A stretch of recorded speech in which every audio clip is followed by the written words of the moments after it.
La lluvia incesante de noviembre golpeaba con furia contra los cristales blindados de Montenegro & Co., la boutique más exclusiva de la calle Sierpes en Sevilla, creando una barrera líquida que distorsionaba las luces doradas de las farolas y convertía a los transeúntes en meras sombras apresuradas bajo paraguas negros.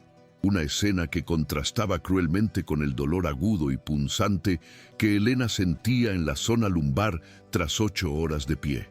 Escondida en la penumbra del almacén, rodeada de torres de cajas de zapatos de piel italiana y percheros con abrigos de cachemira que costaban más de lo que ella ganaría en 3 años, Elena se permitió un instante de debilidad, dejando que su frente descansara contra el frío metal de una estantería, mientras sus manos, enrojecidas y temblorosas, acariciaban el vientre abultado que tensaba las costuras de su uniforme gris desgastado. El silencio del depósito solo era interrumpido por el zumbido del aire acondicionado y su propia respiración entrecortada. Un sonido que intentaba reprimir para que Beatriz, la gerente regional cuya obsesión por la perfección estética rozaba la tiranía, no descubriera que su mejor escaparatista estaba a punto de colapsar por el agotamiento físico y emocional que conllevaba llevar 7 meses de un embarazo solitario y oculto tras capas de ropa holgada. «Solo 5 minutos más, mi amor. Solo aguanta un poco más y nos vamos a casa», susurró Elena a la soledad del cuarto, sintiendo una patada vigorosa de su hijo que le arrancó una lágrima de dolor, mezclada con un amor tan profundo que le asustaba, recordándole la precariedad de su existencia, sin pareja, con los ahorros mermados por el alquiler abusivo de su pequeño piso en el barrio de Triana y dependiendo desesperadamente del seguro médico privado de la empresa para poder dar a luz con dignidad. Con un suspiro que pareció vaciarle los pulmones, Elena sacó su teléfono móvil, un modelo antiguo con la pantalla astillada en la esquina superior derecha, testigo mudo de sus carencias económicas, y con movimientos torpes por la hinchazón de sus dedos, levantó el borde de su blusa térmica para capturar una imagen de su realidad desnuda y cruda en el reflejo de un espejo sucio apoyado contra la pared. La foto no tenía filtros ni la iluminación estudiada que ella solía aplicar a los maniquíes de la tienda. Era una imagen granulada, honesta y brutalmente tierna de su vientre de 30 semanas, una prueba de vida en medio de su desesperación que pretendía enviar a Clara, su única amiga y confidente que se había mudado a Valencia buscando trabajo. Sus pulgares volaron sobre el teclado virtual, escribiendo con la rapidez que da la angustia. «Ya no sé de dónde sacar fuerzas, Clara. Cada día pesa más y el miedo a que me despidan si se enteran me está consumiendo. No sé cómo voy a criar a este niño yo sola cuando ni siquiera puedo comprarme unos zapatos cómodos». Un mensaje que condensaba todas sus noches de insomnio y sus ataques de pánico silenciosos en el baño del personal. Las lágrimas nublaron su vista, convirtiendo la pantalla en un borrón luminoso, y al intentar limpiar una gota que había caído sobre el cristal, su dedo resbaló fatalmente sobre el botón de enviar, no al chat de Clara amiga, sino al contacto inmediatamente superior en su lista de recientes, un número que había guardado obligatoriamente esa mañana para una confirmación de protocolo corporativo. Señor Lucas Montenegro, CEO.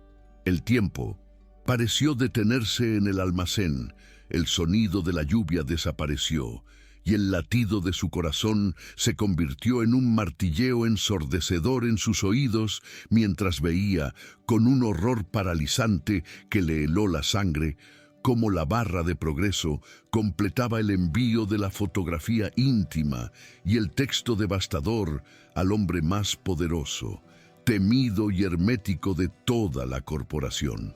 Lucas Montenegro no era solo el dueño de la cadena de moda más prestigiosa de España, era una leyenda de frialdad empresarial, Un hombre que, según los rumores de pasillo y las leyendas urbanas de la empresa, había despedido a un director financiero por un error de cálculo de 2 céntimos y cuya presencia en las tiendas provocaba que los gerentes sudaran frío, un hombre que vivía blindado tras su luto y su fortuna.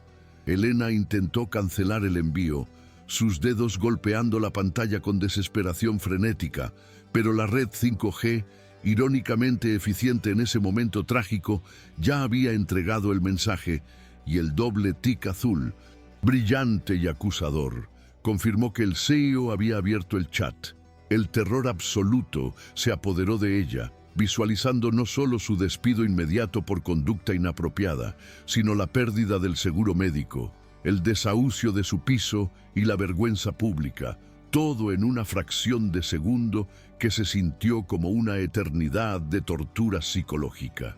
De repente, el teléfono vibró en su mano sudorosa y Elena cerró los ojos, esperando un mensaje de recursos humanos o una notificación de cese fulminante, pero al obligarse a mirar, solo había una palabra en la pantalla, una palabra que no encajaba con el hombre de hielo que todos describían: preciosa. Elena releyó la palabra preciosa una y otra vez, incapaz de procesar si se trataba de una broma cruel, un error de autocorrector o una alucinación provocada por su bajada de azúcar. Pero antes de que pudiera formular una respuesta o siquiera respirar con normalidad, la puerta del almacén se abrió de golpe, revelando la figura impecable y amenazante de Beatriz Velasco, la gerente regional, una mujer de 40 años que vestía trajes de sastre tan afilados como su lengua y cuya ambición por ascender a la directiva en Madrid la había despojado de cualquier rastro de empatía. Entró taconeando con fuerza, sus ojos escaneando el desorden con desaprobación clínica hasta posarse en Elena. No te pago para que te escondas entre cajas viejas y te mires el ombligo, Galván.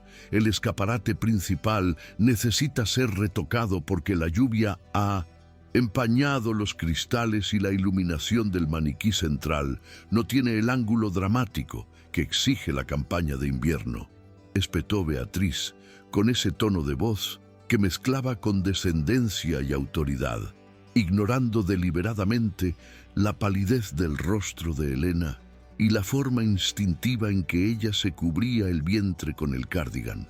Lo siento, Beatriz, solo estaba buscando unos soportes de terciopelo que faltaban en el inventario, mintió Elena con la voz temblorosa, guardando el móvil en el bolsillo trasero como si fuera un arma humeante, rezando para que no volviera a sonar en presencia de la mujer que llevaba semanas buscando una excusa técnica para deshacerse de ella, alegando que su ritmo había bajado y que su imagen ya no representaba el dinamismo de la marca.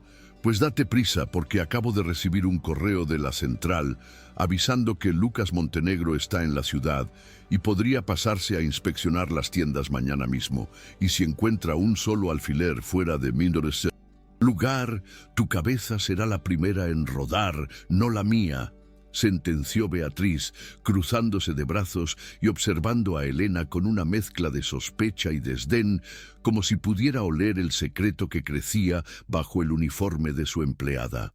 La mención del nombre de Lucas hizo que el estómago de Elena diera un vuelco violento, una mezcla de náuseas matutinas y pánico residual, porque ahora la visita del CEO no era solo una inspección rutinaria, sino el encuentro inevitable con el hombre que había visto su vulnerabilidad más profunda, su cuerpo transformado y su confesión de soledad absoluta. ¿Me has oído, Elena? Necesito que muevas los probadores de la sección de gala al fondo y traigas los nuevos abrigos de piel al frente, y quiero que lo hagas ahora, antes de cerrar, ordenó Beatriz, asignándole una tarea física que claramente excedía las capacidades de alguien en su estado, una táctica de desgaste que Elena conocía bien, pero que no tenía más remedio que acatar si quería mantener el empleo que garantizaba la salud de su hijo. Sí, señora, enseguida me pongo con ello, respondió Elena con sumisión, tragándose el orgullo y las lágrimas, sabiendo que esa noche sus tobillos se hincharían hasta parecer irreconocibles, pero aferrándose a la extraña y desconcertante calidez que, contra toda lógica, le había provocado ese mensaje de una sola palabra enviado por el dueño de su destino. Al día siguiente, la atmósfera en la tienda de Sevilla era tan tensa que casi podía cortarse con las tijeras de costura. El personal corría de un lado a otro, limpiando superficies inmaculadas y recolocando prendas perfectamente dobladas bajo la mirada de halcón de Beatriz, quien parecía haber consumido 5 cafés antes de las 9 de la mañana.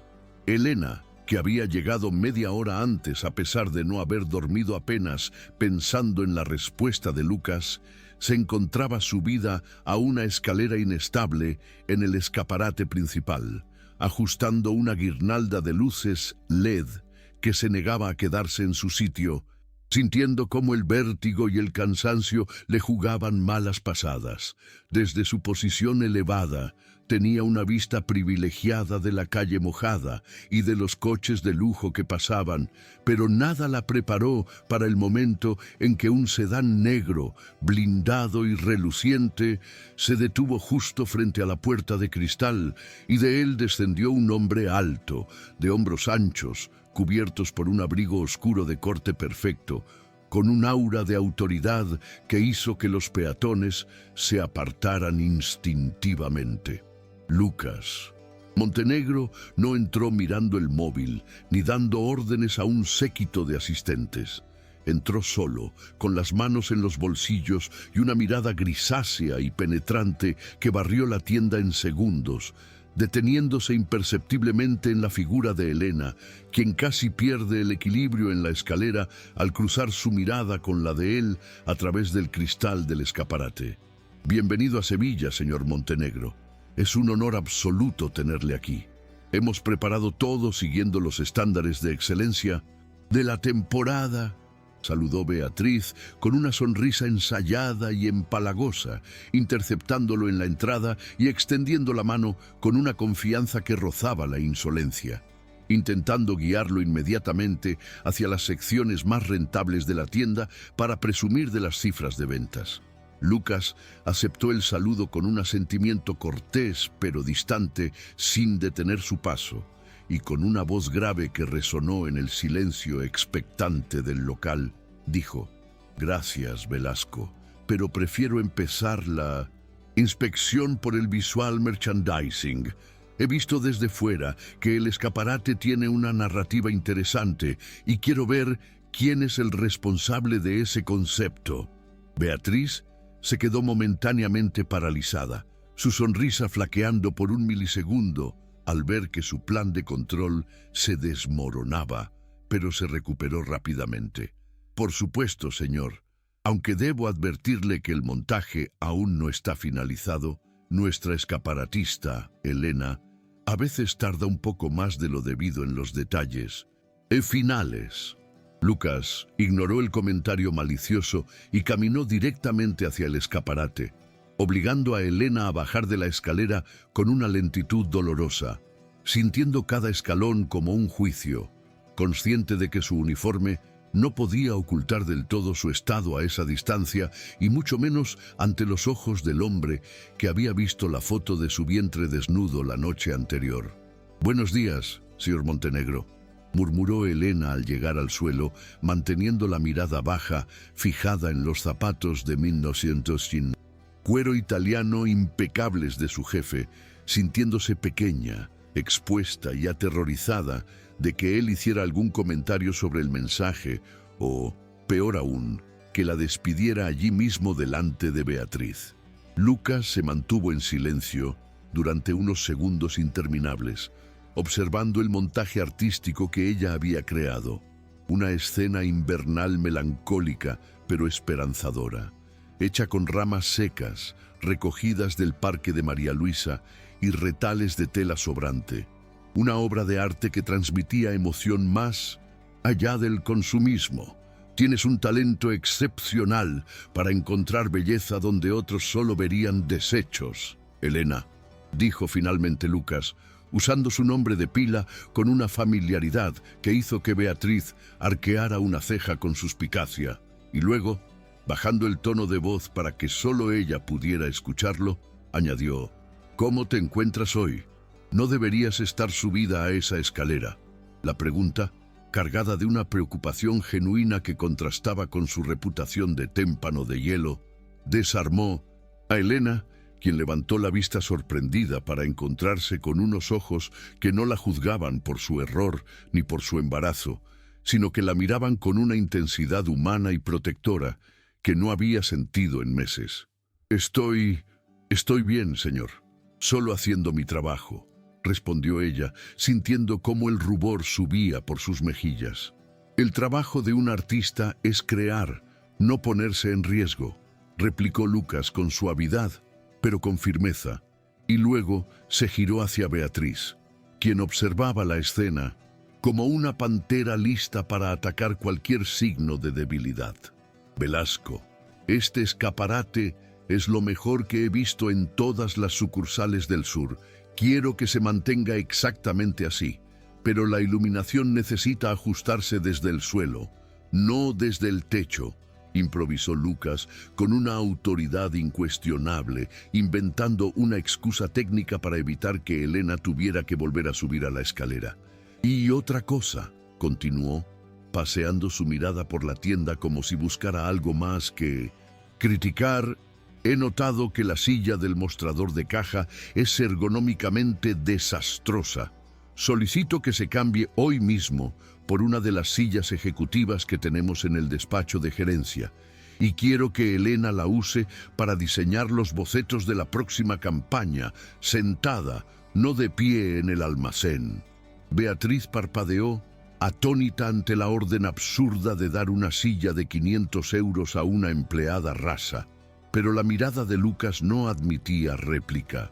«Como usted diga, señor Montenegro, aunque Elena suele trabajar mejor en movimiento, pero si es su deseo», intentó protestar Beatriz, pero Lucas la cortó con un gesto de la mano. «No es un deseo, es una directriz operativa sobre salud laboral. No quiero accidentes en mis tiendas», sentenció, dejando claro que el tema estaba cerrado. Durante las siguientes horas, la presencia de Lucas en la tienda transformó la dinámica habitual de terror en una extraña calma tensa. Él se instaló en una mesa auxiliar cerca de la entrada, supuestamente revisando informes en su tableta, pero Elena podía sentir su mirada siguiéndola cada vez que ella tenía que levantar una caja o agacharse. Cada vez que Beatriz intentaba asignarle una tarea pesada, como mover los maniquíes de hierro forjado, Lucas intervenía casualmente pidiendo a otro empleado que lo hiciera o solicitando la opinión de Elena sobre algún color, obligándola a detenerse y descansar. Fue una danza sutil de protección, un escudo invisible que él estaba construyendo a su alrededor, sin que nadie más se diera cuenta de la verdadera razón, aunque la confusión en el rostro de Beatriz iba transformándose lentamente en una ira fría y calculadora. A la hora del almuerzo, cuando Elena se dirigía a la pequeña sala de descanso para comer su tupper de lentejas frías, se encontró con que la máquina de café y snacks había sido reabastecida misteriosamente con opciones saludables, frutas frescas y botellas de agua mineral de marca, algo que nunca había sucedido en la historia de la tienda, donde solo solía haber sándwiches rancios y refrescos azucarados. «No te acostumbres, Galván, seguro que es solo porque está él aquí y quiere aparentar que somos una empresa modelo», siseó Beatriz, entrando en la sala de descanso justo cuando Elena mordía una manzana verde, mirándola con un desprecio que le heló la sangre. «Y no creas que no me he dado cuenta de cómo le miras o de cómo él te habla con esa suavidad ridícula. Ten cuidado, Elena. Las mujeres como tú, con tus circunstancias», dijo señalando despectivamente su vientre, son muy fáciles de reemplazar, y si creo que estás usando tu estado para dar pena al jefe y trabajar menos, me aseguraré de que tu carta de despido sea lo primero que firme antes de irse a Madrid. La amenaza fue directa y venenosa, recordándole a Elena que la protección de Lucas era temporal, pero la de Beatriz era una presencia constante y peligrosa. Elena asintió en silencio, perdiendo el apetito al instante, sintiendo cómo el miedo volvía a instalarse en su pecho, recordándole que estaba en medio de una guerra silenciosa donde ella era el eslabón más débil, una pieza prescindible en el tablero corporativo. Sin embargo, Lucas no tenía intención de ser un espectador pasivo en esa guerra. Desde su posición en la tienda, había escuchado el tono elevado de Beatriz en la sala de descanso, aunque no las palabras exactas, y su mandíbula se tensó con una furia contenida que le recordó por qué prefería los números a las personas. Las personas eran crueles. Recordó la foto que había recibido la noche anterior, la imagen de ese vientre que albergaba una vida inocente y la desesperación palpable en el mensaje de Elena. Le había removido algo que pensaba muerto y enterrado junto con su esposa y su hija, no nata años atrás en aquel accidente. Ver a Elena luchar por mantener la compostura, verla trabajar con esa dignidad silenciosa, a pesar del dolor físico, había despertado en él un instinto feroz de protección que le asustaba más que cualquier caída de la bolsa. No era lástima, se dijo a sí mismo, mientras observaba a Elena salir de la sala de descanso con los ojos rojos pero la cabeza alta. Era reconocimiento, el reconocimiento de una soledad compartida y de una valentía que él, con todos sus millones, a veces sentía que le faltaba. Cuando la jornada laboral llegó a su fin y la noche cayó sobre Sevilla, la lluvia había dado una tregua, dejando las calles brillantes y el aire impregnado de olor a azahar, mojado y tierra húmeda. Elena, agotada hasta la médula, recogió sus cosas lentamente, esperando ser la última en salir para no cruzarse con nadie. Pero al salir por la puerta de servicio que daba a un callejón estrecho, se encontró con el coche blindado de Lucas, aparcado con el motor en marcha, ronroneando como una bestia dormida en la oscuridad. Beatriz ya se había ido, llevándose su veneno a casa, y la calle estaba desierta salvo por ellos dos. La ventanilla del copiloto bajó suavemente y Lucas se inclinó hacia el asiento del pasajero, su rostro iluminado tenuemente por las luces del salpicadero, revelando unas ojeras que hablaban de su propio insomnio. ¿Vas hacia Triana?, preguntó, no como un jefe que ofrece una cortesía, sino como un hombre que necesita asegurarse de que ella llegue a salvo. Elena se paralizó, aferrando su bolso contra el pecho, sabiendo que aceptar sería cruzar una línea peligrosa, pero sabiendo también que sus pies no aguantarían la caminata hasta la parada del autobús. No es necesario, señor Montenegro, el autobús pasa cerca, mintió ella, aunque su voz carecía de convicción. Sube, Elena, insistió él, su voz grave suavizándose al pronunciar su nombre. Está empezando a llover otra vez y no voy a permitir que la arquitecta de mis mejores escaparates se resfríe. El trayecto en el coche fue un oasis de silencio y comodidad que Elena no había experimentado en años. El interior olía a cuero limpio y a una colonia sutil y costosa, y la calefacción estaba ajustada a la temperatura perfecta para calmar el frío que se le había metido en los huesos. Lucas conducía con una destreza tranquila, sin intentar llenar el silencio con charlas banales, respetando su espacio, pero lanzándole miradas fugaces para asegurarse de que estaba bien. La foto, comenzó a decir él de repente, rompiendo el silencio cuando cruzaban el puente de Triana, con las luces del Guadalquivir reflejándose en el río Negro abajo. Elena se tensó, sintiendo que el corazón se le salía por la boca. Lo siento muchísimo, señor. Fue un error terrible. Iba para una amiga. Le juro que no volverá a pasar. Borraré su número ahora mismo. Se atropelló ella, al borde del pánico. Lucas negó con la cabeza suavemente, deteniendo el coche en un semáforo rojo y girándose para mirarla directamente a los ojos, con una intensidad que la dejó sin aliento. «No te disculpes por ser humana, Elena, y mucho menos por ser madre», dijo él con una voz ronca, cargada de una emoción que él rara vez mostraba. «Lo que escribiste sobre no saber cómo criarlo sola, nadie debería sentirse así, menos alguien con tu talento y tu fuerza». Aquellas palabras, pronunciadas en la intimidad del coche blindado, derribaron las defensas de Elena más rápido que cualquier ataque de Beatriz. Sintió que las lágrimas que había estado conteniendo todo el día se desbordaban sin control, lágrimas de alivio, de vergüenza y de gratitud.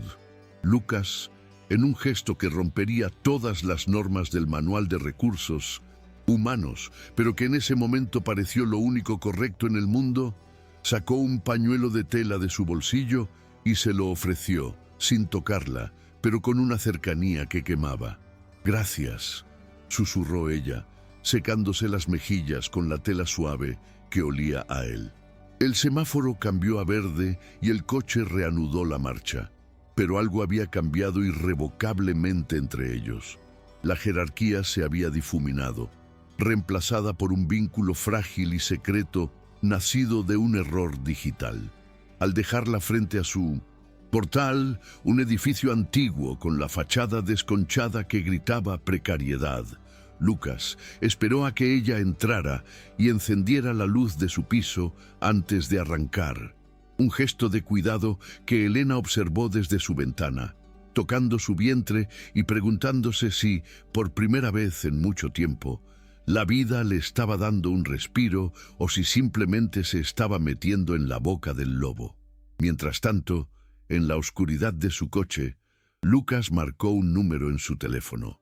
«Quiero el informe completo sobre la gestión de Beatriz Velasco en la tienda de Sevilla para mañana a primera hora y averigua discretamente quién es el propietario del edificio de la calle Betis número 12», ordenó, iniciando así su propia estrategia en aquella guerra silenciosa por proteger a la mujer que sin querer había empezado a descongelar su corazón.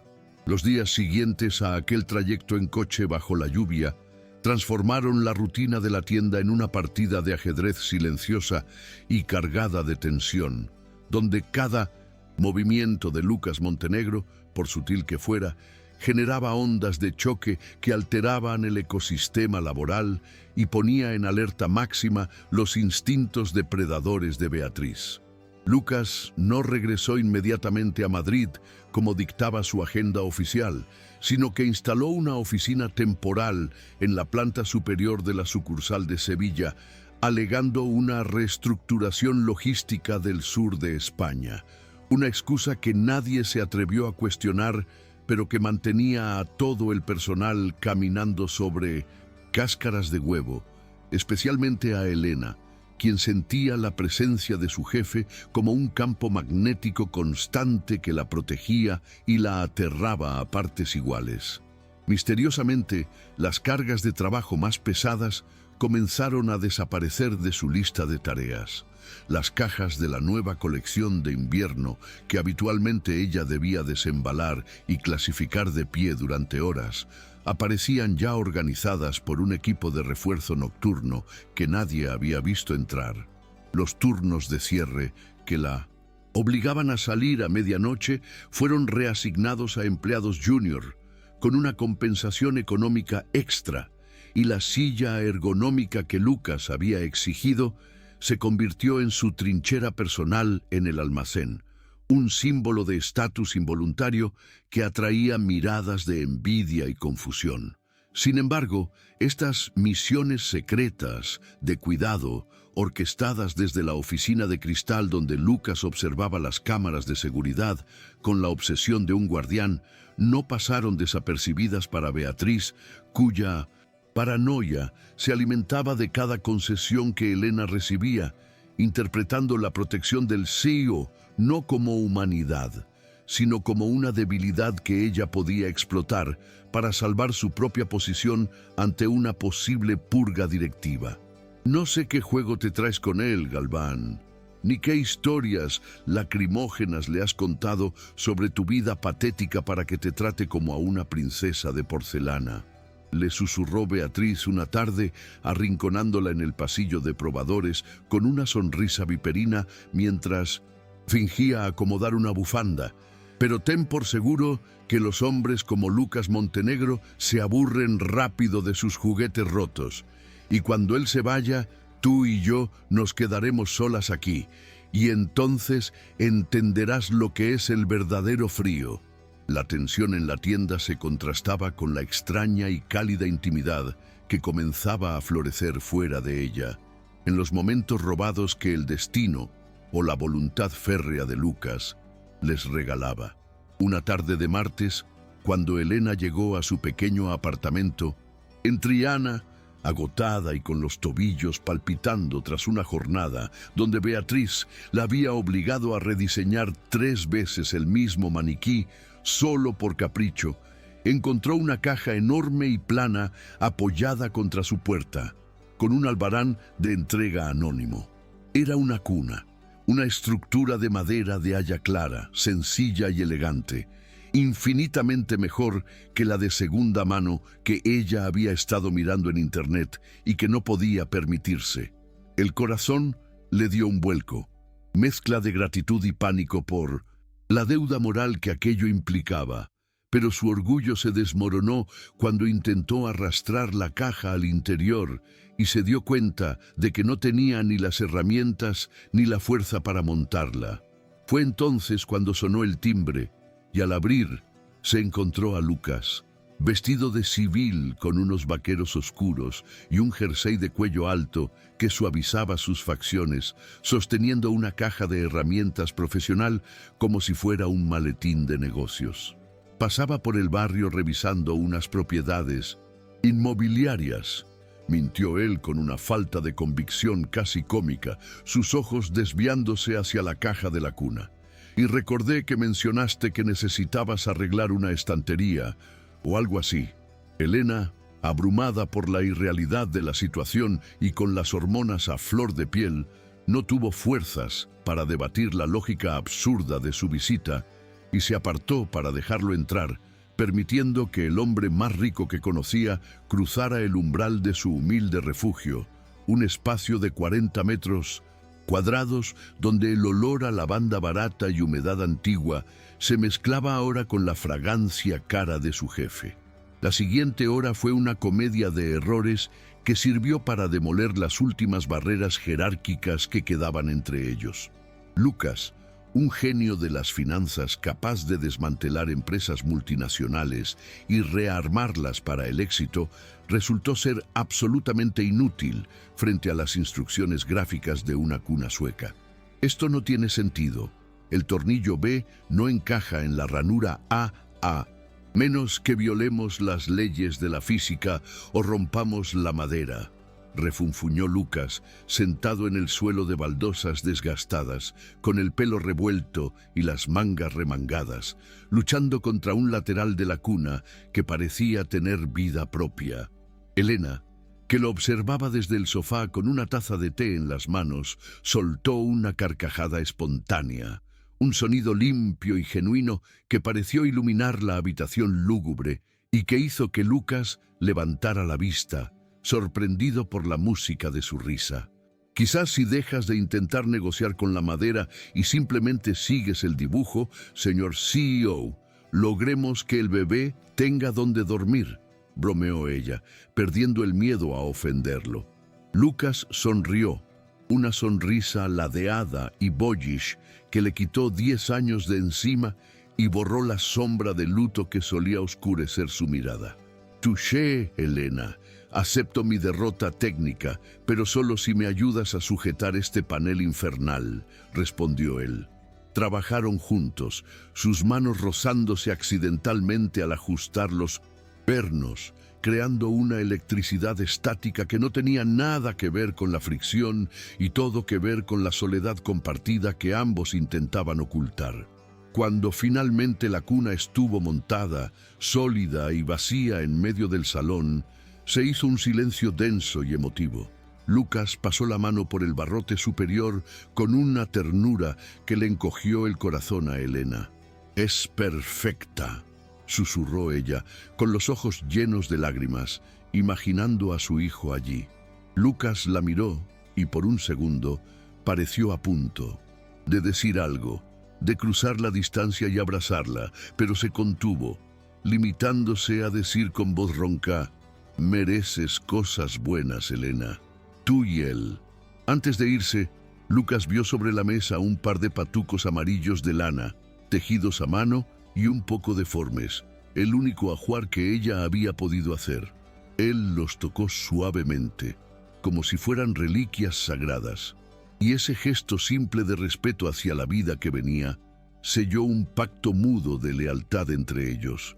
Sin embargo, la burbuja de protección y calidez que Lucas estaba tejiendo alrededor de Elena estaba a punto de chocar violentamente contra la realidad corporativa orquestada por Beatriz.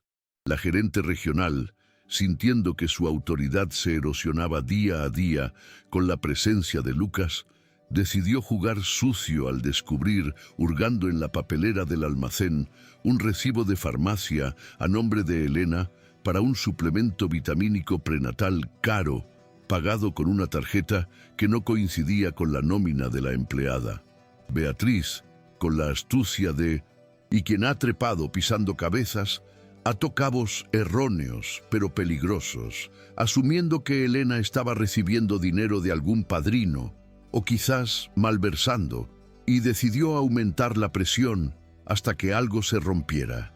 El viernes de esa semana, día de inventario general y con una tormenta eléctrica azotando Sevilla, Beatriz asignó a Elena la tarea de reorganizar el almacén B, un sótano húmedo y mal ventilado donde se guardaban los maniquíes antiguos y las decoraciones pesadas de temporadas pasadas.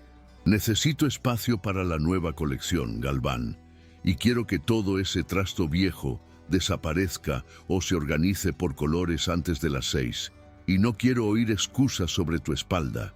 Si quieres el sueldo completo, haz el trabajo completo», ordenó Beatriz, sabiendo que Lucas estaba en una videoconferencia con inversores asiáticos y no bajaría en horas.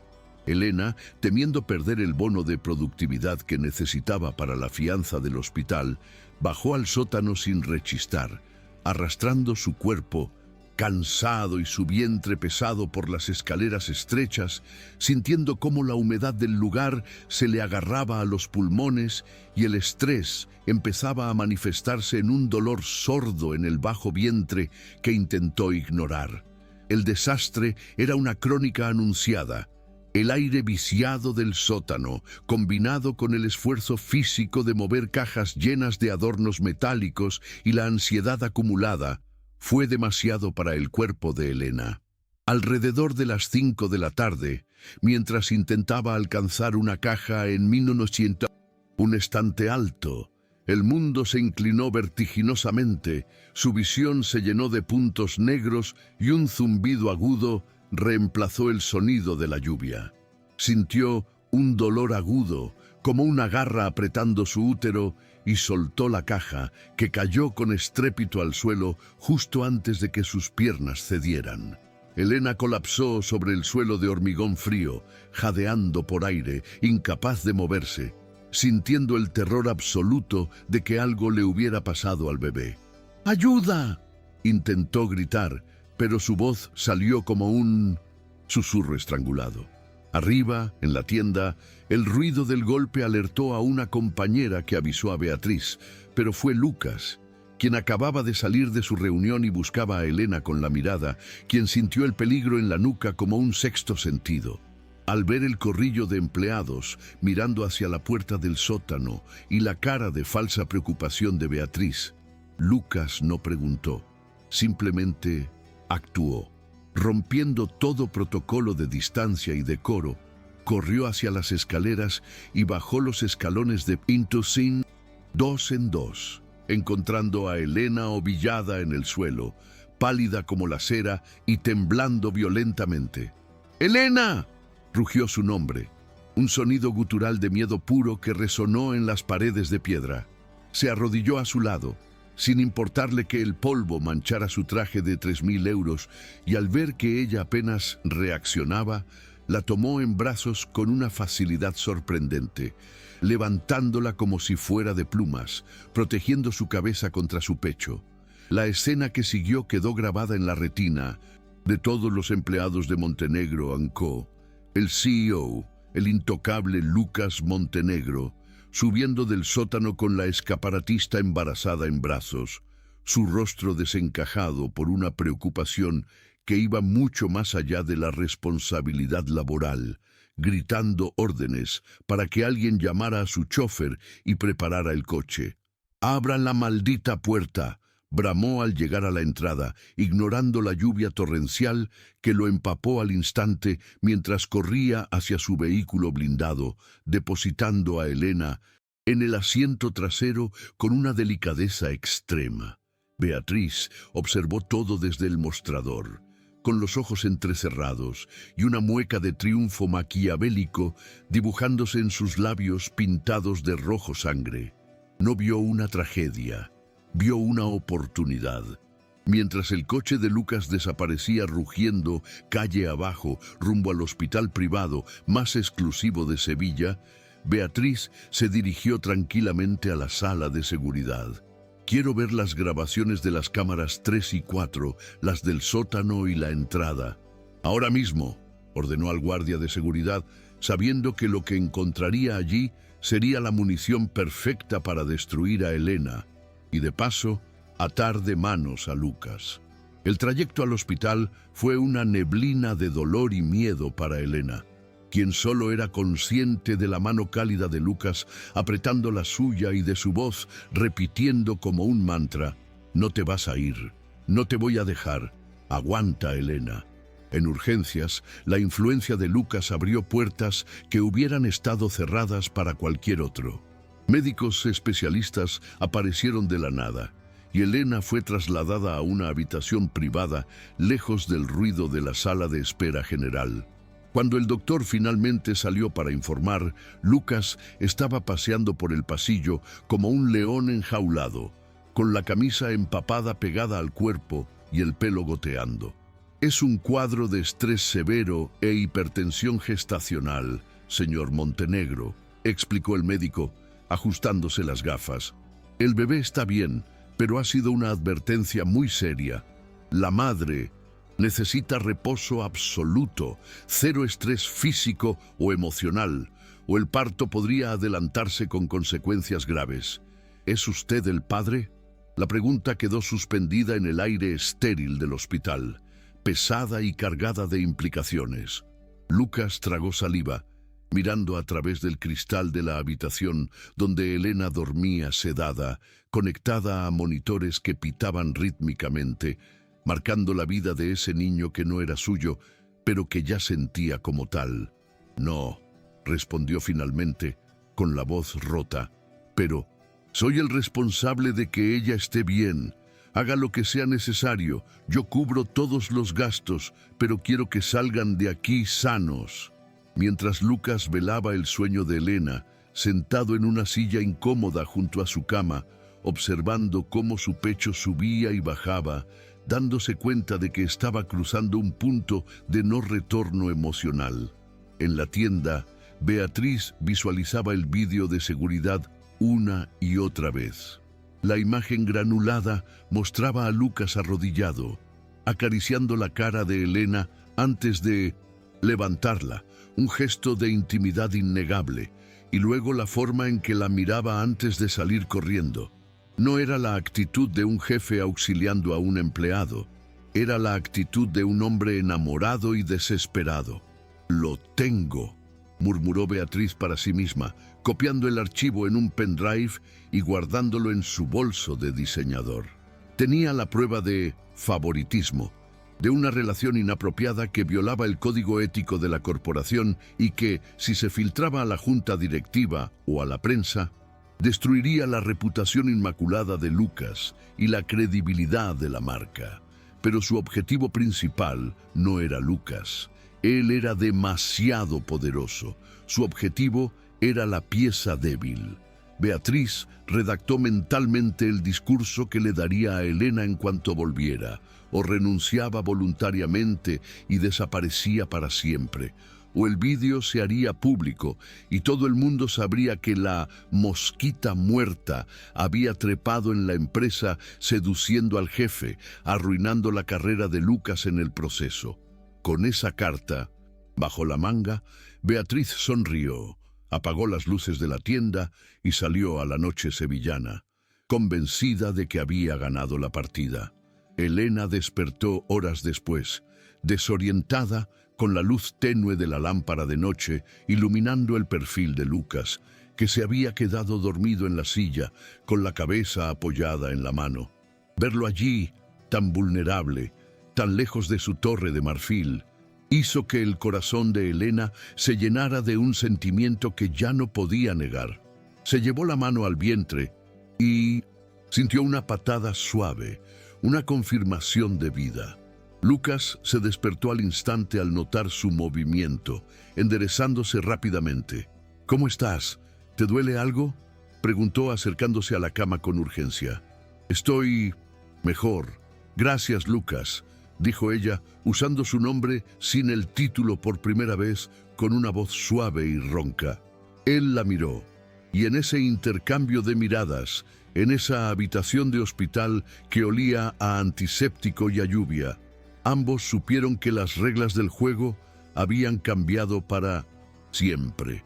«No tienes que darme las gracias», dijo él, tomando su mano con firmeza, «pero tienes que prometerme algo. No vas a volver a ese sótano, no vas a volver a cargar una sola caja. A partir de ahora las cosas van a cambiar, le guste a Beatriz o no». Lo que Lucas no sabía era que Beatriz ya había puesto en marcha el mecanismo para asegurarse de que el cambio no fuera el que él esperaba, y que la verdadera prueba para su promesa de protección estaba a punto de comenzar. Al día siguiente, cuando Elena fue dada de alta con la estricta orden de reposo, Lucas insistió en llevarla a casa, pero el ambiente en el coche era diferente. Ya no era solo gratitud, era un miedo compartido al futuro. Al dejarla en su puerta, Lucas le entregó un sobre cerrado. «Es una baja médica indefinida con sueldo completo. Ya lo he tramitado con RRHH en Madrid, saltándome a Beatriz», explicó él. «Descansa, Elena. Yo me encargo del resto». Pero apenas Lucas se marchó, el teléfono de Elena vibró. No era un mensaje de él. Era un mensaje de Beatriz, adjuntando una captura de pantalla del vídeo de seguridad donde Lucas la sostenía en brazos con una intimidad comprometedora. El texto debajo era breve y brutal. «Una imagen vale más que 1000 palabras. Si no quieres que todo el Consejo de Administración y la prensa vean cómo el CEO consuela a sus empleadas favoritas, poniendo en riesgo su carrera y el futuro de la empresa, te espero mañana en mi despacho con tu carta de renuncia firmada. Por el bien de él, espero que tomes la decisión correcta». Elena sintió que el suelo se abría bajo sus pies. La amenaza no era contra ella, era contra el hombre que la había salvado. El dilema moral cayó sobre sus hombros como una losa. Salvar su trabajo y su dignidad, o salvar al hombre que empezaba a amar sacrificándose a sí misma. La noche cayó sobre Sevilla con un peso plomizo, sofocante, reflejando la tormenta interna que devastaba el espíritu de Elena mientras sostenía un bolígrafo barato sobre una hoja de papel blanco, sus manos temblando con tal violencia que la tinta azul formaba trazos irregulares, como cicatrices sobre la celulosa, redactando la carta que sentenciaba su propio futuro para salvar el de hombre que le había devuelto la esperanza. El chantaje de Beatriz resonaba en su mente como una sentencia judicial irrevocable, un eco venenoso que le repetía que su mera existencia cerca de Lucas era una mancha en su inmaculada reputación, un escándalo en potencia que podría destruir el imperio que su familia había construido durante generaciones. Elena, con el corazón encogido y las lágrimas secas sobre sus mejillas pálidas, comprendió que el acto de amor más grande que podía ofrecerle no era quedarse a su lado, sino desaparecer de su vida antes de convertirse en su ruina. Por motivos personales ineludibles, presento mi renuncia inmediata e irrevocable, escribió, cada palabra sintiéndose como si se arrancara un pedazo de piel, sabiendo que al firmar al final de la página, no solo renunciaba a un salario y a un seguro médico vital para el parto, sino que renunciaba a la posibilidad de un nosotros que apenas empezaba a nacer entre las cajas de cartón y los paseos en coche blindado.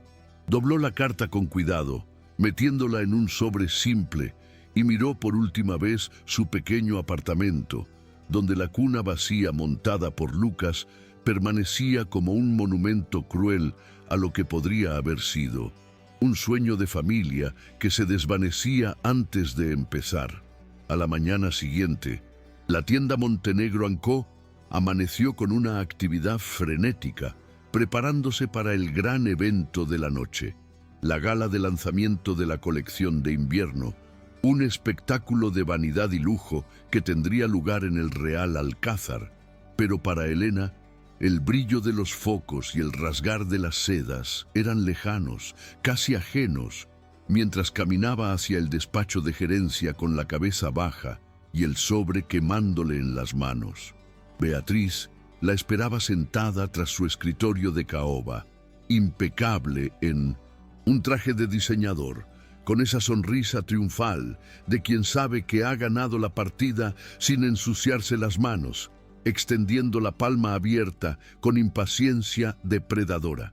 Sabía que eras una chica sensata, Elena.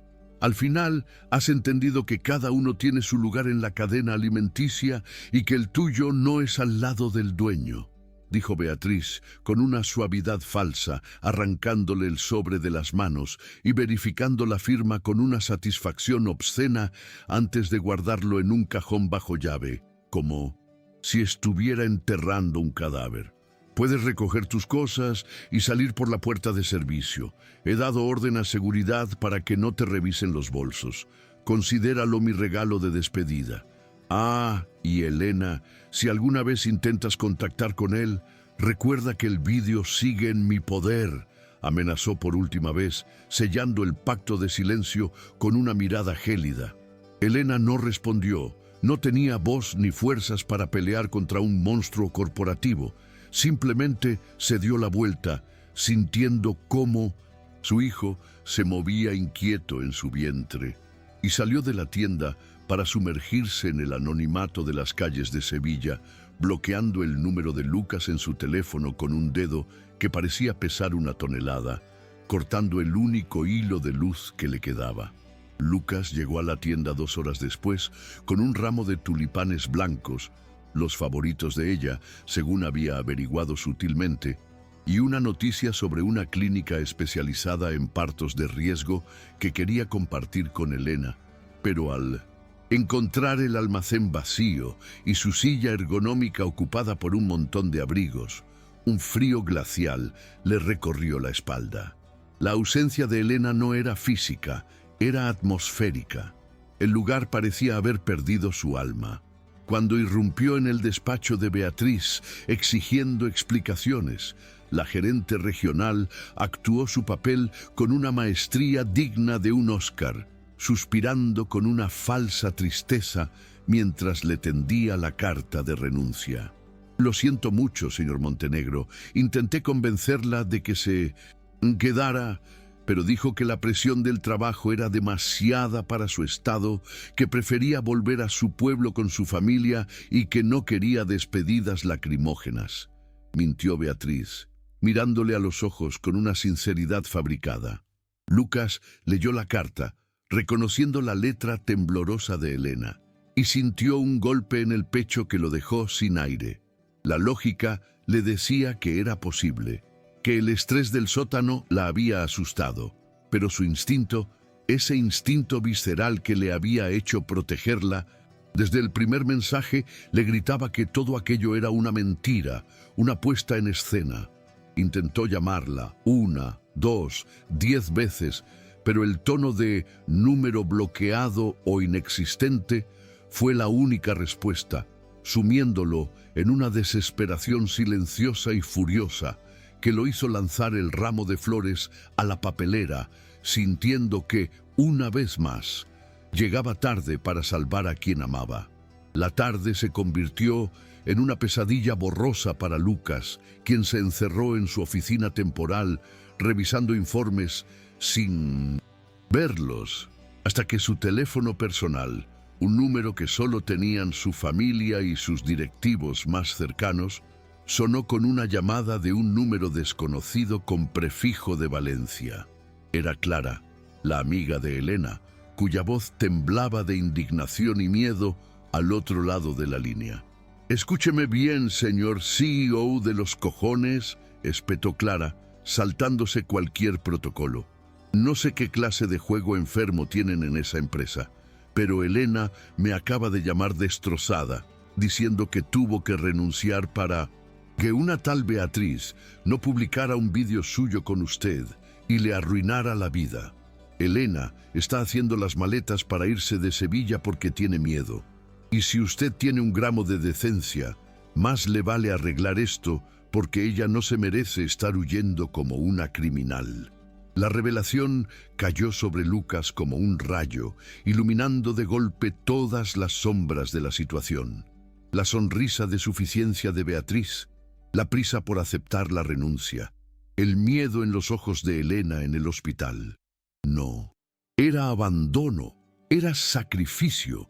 Una furia volcánica, fría y letal, se apoderó de él, una determinación que transformó su dolor en una estrategia de guerra inmediata. «Dime dónde está», ordenó Lucas a Clara, su voz sonando tan peligrosa que la amiga guardó silencio un segundo antes de darle la dirección. Lucas colgó, se ajustó el nudo de la corbata con un movimiento seco y salió de la oficina, no como un ejecutivo derrotado, sino como un hombre que va a quemar el mundo para recuperar lo que es suyo. La gala de invierno en el Real Alcázar era el epítome de la opulencia. Candelabros de cristal iluminaban los arcos mudéjares. Camareros con guantes blancos servían champán francés a la élite de la moda española, y una pasarela elevada cruzaba el patio central, flanqueada por influencers y críticos que esperaban ansiosos. Beatriz, vestida con un traje de seda rojo sangre que gritaba ambición, se movía entre los invitados como una reina en su corte, recibiendo elogios por una colección cuya vitrina conceptual había sido diseñada por la mujer que ella misma había expulsado esa mañana. La inspiración vino de la fuerza femenina, de la resiliencia, mentía Beatriz a un periodista de Vogue, sonriendo a las cámaras. Pero la atmósfera de celebración se rompió abruptamente cuando las puertas principales se abrieron de par en par con un estruendo que silenció a la orquesta de cuerdas. Lucas Montenegro entró, no vestido de smoking como se esperaba, sino con el mismo traje oscuro del día, caminando con pasos largos y decididos, y no venía solo. A su lado, con los ojos enrojecidos pero la barbilla alta, sostenida firmemente por la mano de él en su espalda, caminaba Elena, vestida con su ropa sencilla de maternidad, un contraste brutal y honesto contra el mar de lentejuelas y superficialidad que los rodeaba. Beatriz palideció, su copa de champán temblando en su mano, mientras el murmullo de la multitud crecía como una ola. Lucas no se detuvo ante nadie, ignorando los saludos de los inversores y las miradas de shock, y guió a Elena directamente hacia la pasarela, subiendo los escalones con ella ante el asombro general. Elena estaba aterrorizada, cegada por los focos, sintiéndose pequeña y expuesta. queriendo desaparecer, pero la mano de Lucas era un ancla que la mantenía en tierra. Él detuvo la música con un gesto imperioso al técnico de sonido y tomó el micrófono, su voz resonando poderosa en el silencio sepulcral del patio histórico. «Buenas noches», comenzó, su mirada barriendo la sala hasta clavarse en Beatriz, quien parecía querer fundirse con el suelo.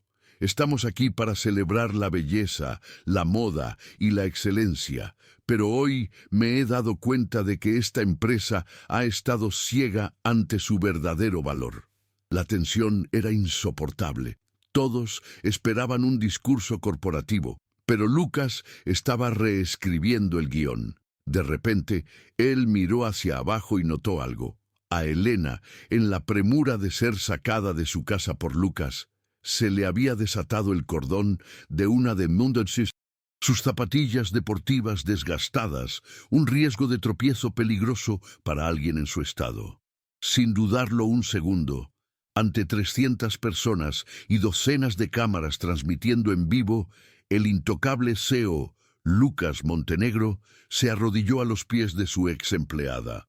El auditorio soltó un grito ahogado colectivo, pensando que era una propuesta de matrimonio, pero el gesto fue mucho más íntimo y servicial que eso. Con una delicadeza infinita, Lucas ató el cordón de la zapatilla de Elena, asegurándose de que el nudo fuera firme pero no apretado. Un acto de cuidado humilde que gritaba amor más fuerte que cualquier diamante. Se levantó, permaneciendo cerca de ella, protegiéndola con su cuerpo, y volvió a hablar al micrófono. «La verdadera belleza de Montenegro & Co. no está en las telas importadas, ni en los diseños que ven esta noche. Está en las manos que trabajan en la sombra, en la dignidad de quienes construyen esta marca, a pesar de las dificultades», dijo, su voz quebrándose, ligeramente por la emoción. «Esta colección, inspirada en el amor maternal, no pertenece a la dirección creativa actual, pertenece a Elena Galván, la mujer que tienen aquí, a quien intentaron despedir y chantajear por el simple hecho de estar luchando sola por su familia». Un murmullo de escándalo recorrió la sala mientras Lucas señalaba a Beatriz con un dedo acusador. «Beatriz Velasco, estás despedida por acoso laboral, chantaje y conducta no ética. Seguridad te acompañará a la salida ahora mismo». La humillación de la gerente fue pública y absoluta. Las cámaras se giraron hacia ella mientras 2 guardias la escoltaban fuera del recinto, entre los susurros de desaprobación de la élite que segundos antes la adulaba. Lucas se giró entonces hacia Elena, olvidándose del público, de las cámaras y de la empresa. Tomó su rostro entre sus manos, limpiando una lágrima que escapaba de los ojos de ella con su pulgar. «Te dije que no te dejaría sola, y lo cumplo», susurró para que solo ella lo oyera, aunque el micrófono captó la promesa. «No me importa el qué dirán, ni la junta directiva, ni los escándalos. Solo me importas tú y ese bebé. Si me dejas, quiero cuidarlos a los dos, no como jefe, sino como el hombre que se ha enamorado de ti». Elena, abrumada por la magnitud del momento, por la justicia poética y la declaración de amor más valiente que jamás había imaginado, asintió, incapaz de hablar, y se lanzó a sus brazos, escondiendo su rostro en el cuello de él, mientras el público, conmovido por la autenticidad de la escena que superaba cualquier ficción, estallaba en un aplauso espontáneo y atronador. Lucas la abrazó con fuerza, besando su frente, sabiendo que acababa de poner en riesgo su carrera, pero ganando algo infinitamente más valioso, una vida verdadera. Epílogo. 8 meses después, la primavera había estallado en Sevilla con una explosión de azahar y luz dorada. En la planta superior de la renovada tienda de Montenegro & Co., ahora convertida en el buque insignia de la marca por su enfoque humano y sostenible, Elena caminaba por los pasillos no como una empleada invisible, sino como la nueva directora creativa de Visual Merchandising, dando instrucciones suaves a un equipo de jóvenes diseñadores que la escuchaban con admiración. Llevaba a su hijo, el pequeño Mateo, un nombre que habían elegido juntos porque significaba regalo de Dios. Dormido plácidamente en un portabebés ergonómico pegado a su pecho, sus pequeños puños cerrados agarrando la tela de la camisa de su madre. La política de la empresa había cambiado radicalmente. Había una guardería en la planta baja y las reuniones se adaptaban a los horarios familiares. Una revolución iniciada por el propio CEO. La puerta del despacho principal se abrió y Lucas salió, con las mangas de la camisa remangadas y una sonrisa relajada que nunca antes se le había visto. Al ver a Elena y al bebé, sus ojos se iluminaron. Se acercó a ellos, besando primero la cabecita del niño con una devoción paternal absoluta, y luego los labios de Elena, un beso breve pero cargado de la complicidad de quienes han compartido trincheras y han salido victoriosos. «¿Está listo el escaparate?», preguntó él en un susurro. Elena sonrió y lo llevó de la mano hacia la calle. El nuevo escaparate principal no tenía maniquíes de alta costura ni joyas inalcanzables. Era una recreación artística de un salón desordenado y feliz, con una cuna de madera de haya en el centro, unos patucos amarillos sobre una silla y una frase en vinilo sobre el cristal. «La familia es el diseño más perfecto. Colección Elena». Los transeúntes se detenían a mirar, sonriendo, reconociendo la verdad en la escena. Lucas pasó el brazo por los hombros de Elena, mirando el reflejo de los tres en el cristal. Un hombre, una mujer y un niño que no compartían sangre, pero que compartían algo mucho más fuerte: la decisión irrevocable de cuidarse mutuamente bajo cualquier tormenta. Y por primera vez en su vida, Lucas supo que, al igual que Elena, él también había encontrado su lugar en el mundo, no en la cima de una torre de cristal, sino allí, con los pies en la tierra y el corazón lleno. Fin.